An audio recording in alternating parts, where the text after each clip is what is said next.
बढ़ते आगे नारायणपुर से बड़ी खबर, जो ऑपरेशन मानसून में बड़ी कामयाबी मिली है। जी हां, नक्सलियों के डंप हथियार बरामद कर लिए गए हैं और सुरक्षा बलों ने पाइप बम, हैंड ग्रेनेड जब्त कर लिया है। इसके अलावा 7.62 LMG सहित नक्सल सामग्री भी जब्त की गई है और इंद्रावती एरिया में यह अभियान चलाया गया था।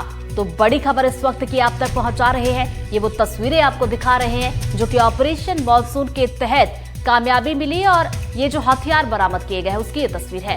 तो बता दें कि सुरक्षा बलों ने पाइप बम, हैंड ग्रेनेड को जब्त किया है। नक्सल सामग्री भी जो तमाम थी उसे भी जब्त कर लिया गया। तो इंद्रावती एरिया जहां पर सुरक्षा बलों की तरफ से ये ऑपरेशन मानसून चलाया जा रहा था और इसमें बड़ी कामयाबी मिली है।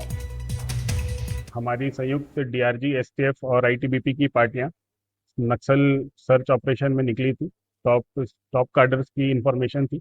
उसी इंफॉर्मेशन के बेसिस पे हमने कुतुल एरिया कमेटी को टारगेट करते हुए अपने माड़ क्षेत्र में एक ऑपरेशन लॉन्च किया था और इस ऑपरेशन में एक भारी मुठभेड़ भी हुई जिसमें कुछ नक्सली भाग निकले और कुछ घायल होने की संभावनाएं हैं।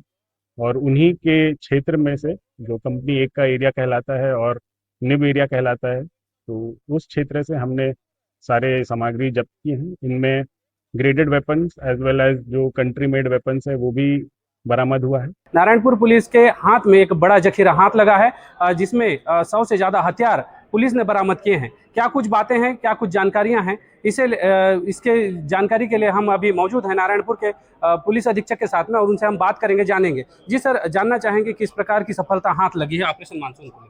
ये अभी मानसून में हमने 24 तारीख को DRG, STF और ITBP का संयुक्त बल हमने लॉन्च करा था ऑपरेशन में, और कंपनी 1 और PL32 और टॉप लीडर्स बहुत सारे प्रेजेंट होने की हमें सूचना मिली थी।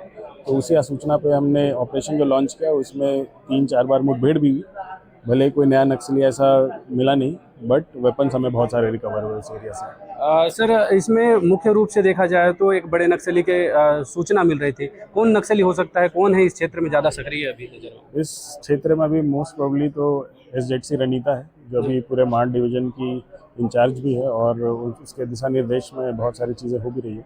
तो वो एक टारगेट थी और साथ ही साथ और भी अन्य सीनियर कैडर की भी सूचना थी।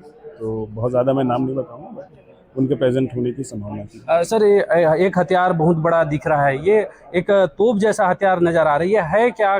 किस चीज़ के लिए नक्सली उपयोग करने वाले थे इसका? ये 3 पाइप को जॉइंट करके बनाए हैं। कहीं ना कहीं ये शेलिंग के पर्पस से ही बना रहे थे और ये पुराने इंट्रोड्यूशंस में भी हमें ऐसा पता चला था कि ऐसा कुछ ये बनाने की कोशिश कर रहे हैं कंपनी 1 वाले। तो ये रिकवरी भी एक अच्छी रिकवरी हमारी। सर, यहाँ पर जितने प्रकार के ग्रेनेड दिखाई दे रहे हैं, BGL सेल दिखाई दे रहे हैं, क्या ये BGL सेल नक्सली खुद बना रहे हैं या फिर कहीं से ये इंपोर्ट कर रहे हैं, मंगा रहे हैं इन चीज़ों को? तो बेसिकली नक्सल्स का जो हायरार्की होता है उसमें इनकी टेक्निकल टीम अलग होती है जो प्रॉपर वेपन वगैरह बनाती है। तो जो शेल्स होते हैं इनकी TD टीम होती है, वो प्रॉपर अपने जो घमंडी क्षेत्र है उधर ये पुराने फैक्ट्रीज रहे हैं। अब तो फंक्शनल नहीं है, बट पुराने जितने भी बनाए गए हैं वो सभी डिस्ट्रीब्यूट किए हैं, वही अभी रिकवर हो रहे हैं। सर, एक प्रमुख हथियार के रूप में LMG दिख रहा है। ये LMG नक्सलियों के पास कहाँ से आया, कैसा पहुंचा? ये कहीं ना कहीं पुलिस वालों से ही लूटा गया है, किसी पुराने मुठभेड़ में लूटा गया होगा। इसकी अभी सीरियल नंबर से जांच करेंगे तब समझ आएगा। सर, बड़ी मात्रा में कोडेक्स वायर, अन्य वायर बरामद किए गए हैं। क्या लगता है नक्सलियों को कितना बड़ा नुकसान है और इससे नक्सली जो तंत्र है उनको किस प्रकार से पीछे बैकफुट करने में सहायक होगा पुलिस के लिए? ये एक हथियार, एक गोली उनके लिए बहुत महत्वपूर्ण है। वो अपना गोली, अपना वेपन कभी छोड़ना नहीं चाहते। तो जितनी मात्रा में हमने वेपन्स निकाला है और जो अच्छे ग्रेडेड वेपन्स निकाले हैं, ये उनको बहुत ज़्यादा क्षति हुई है। इसके माध्यम से नक्सली बड़े बड़े लैंडमाइन ब्लास्ट करने के लिए इसका उपयोग करते होंगे। कहीं ना कहीं नक्सलियों के लिए एक बड़ा नुकसान है और ये संकेत जा रहा है पूरे माध्यम से कि नक्सली अब जो मार्च 2026 तक का जो वादा किया गया है, जो घोषणाएं की गई है और मानसून में भी चैन से सोने नहीं देने की बात नक्सलियों को कही गई है, उस पर कहीं ना कहीं कार्य होता नजर आ रहा है, जिसका ही नतीजा है कि आज इतने बड़ी मात्रा में हथियार के जखीरे बरामद किए गए हैं। अब देखना होगा कि आगे चल के और क्या कुछ कार्रवाई होती है और नक्सल संगठन को कितना नुकसान पहुंचता है। आकाश सिंह ठाकुर, नारायणपुर।